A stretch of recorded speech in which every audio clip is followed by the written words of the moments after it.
Assalomu alaykum do'stlar.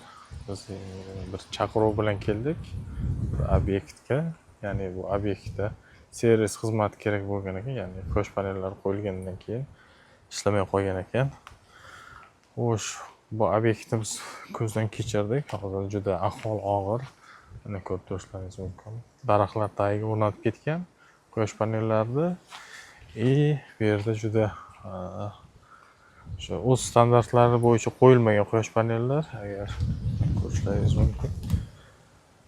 Alyumin kreplenar o'rniga ugunlik qotirilgan ramkasiga bu shamolda keyinchalik uchib ketish ehtimoli juda katta.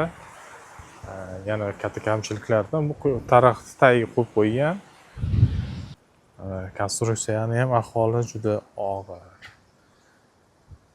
Bu alyumin kreplenar o'rniga qo'yilgani bu noto'g'ri. Mana panellarning ichki tarafini teshadi, ya'ni ramkasini. Bu keyinchalik shamolda o'ynab, u alyumin yumshoq bo'lgani uchun lift paydo bo'lib, bu chiqib ketishi mumkin.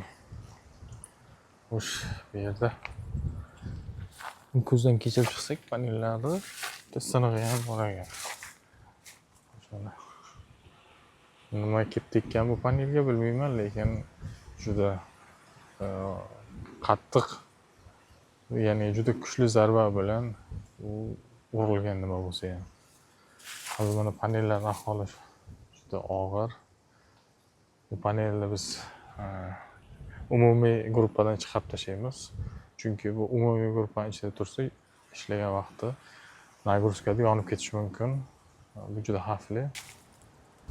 Xo'p, bu yerda mana servis ishlari ketyapti. Hozir to'g'rilab ishlatishga harakat qilamiz. Bu yerga bitta 10 grid invertor qo'yib beryapmiz. 20 kilotli sangro.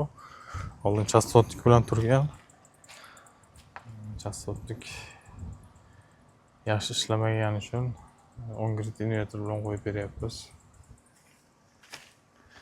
Hozir bu ko'rsatgan panelimizning ahvoli mana orqa tarafdan yirtilib ketgan. Bitta yecheka umuman ishlamaydi. Ya'ni umumiy gruppaga ta'sir qiladi-yu, panelga. Bitta yecheka yo'q degan. Joy umuman qoldirmagan. Bu qancha 1,5 metr joy qoldirgan o'zi ham. Qishki kuni bu soyalanib qoladi, chunki qishki kuni quyosh pastroq chiqadi, ya'ni yozga nisbatan yotiqroq bo'lib chiqadi.